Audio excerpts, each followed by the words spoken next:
एक समय की बात है। एक राज्य में एक प्रतापी राजा राज करता था।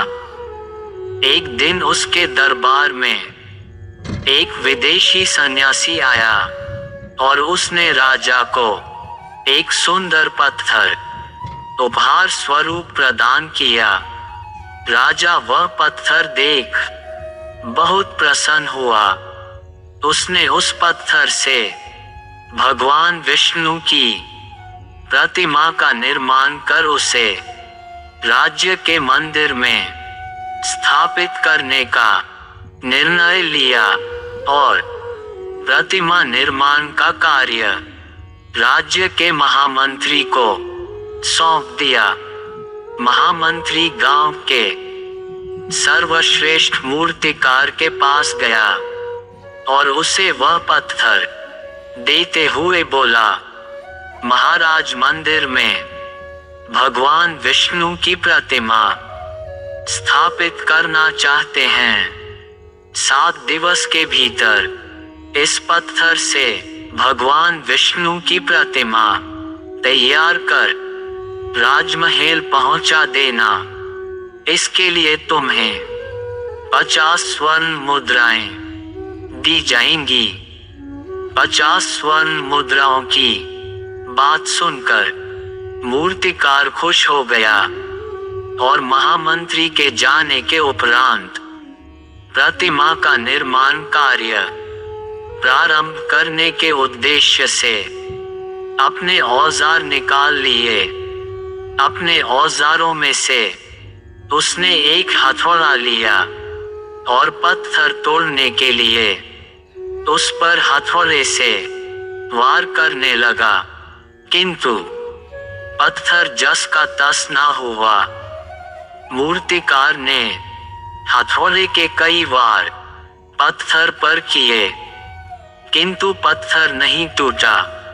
50 बार प्रयास करने के उपरांत मूर्तिकार ने अंतिम बार प्रयास करने के उद्देश्य से हथौड़ा उठाया, किंतु यह सोचकर पत्थर पर प्रहार करने के पूर्व ही उसने हाथ खींच लिया कि जब 50 बार वार करने से पत्थर नहीं टूटा तो अब क्या टूटेगा। वह पत्थर लेकर वापस महामंत्री के पास गया और उससे यह कह वापस कर आया कि इस पत्थर को तोड़ना नामुमकिन है, इसलिए इससे भगवान विष्णु की प्रतिमा नहीं बन सकती। महामंत्री को राजा का आदेश हर स्थिति में पूर्ण करना था, इसलिए उसने भगवान विष्णु की प्रतिमा निर्मित करने का कार्य गांव के एक साधारण से मूर्तिकार को सौंप दिया। पत्थर लेकर मूर्तिकार ने महामंत्री के सामने ही उस पर हथौड़े से प्रहार किया और वह पत्थर एक बार में ही टूट गया। पत्थर टूटने के बाद मूर्तिकार प्रतिमा बनाने में जुट गया। इधर महामंत्री सोचने लगा कि काश पहले मूर्तिकार ने एक अंतिम प्रयास और किया होता तो सफल हो गया होता और 50 स्वर्ण मुद्राओं का हकदार बनता।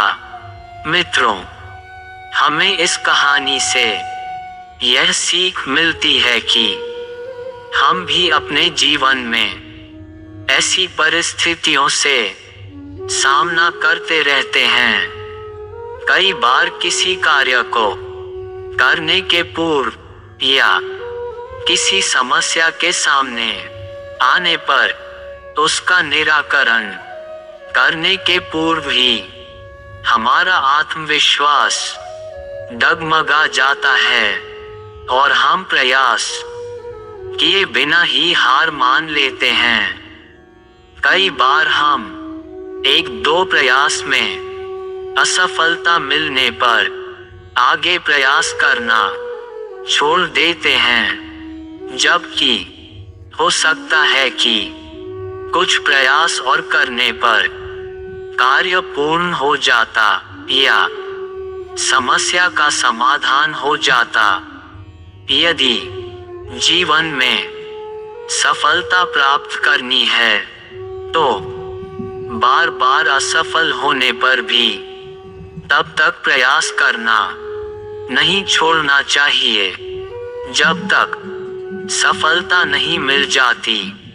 क्या पता जिस प्रयास को करने के पूर्व हम हाथ खींच ले वही हमारा अंतिम प्रयास हो और उसमें हमें कामयाबी प्राप्त हो जाए।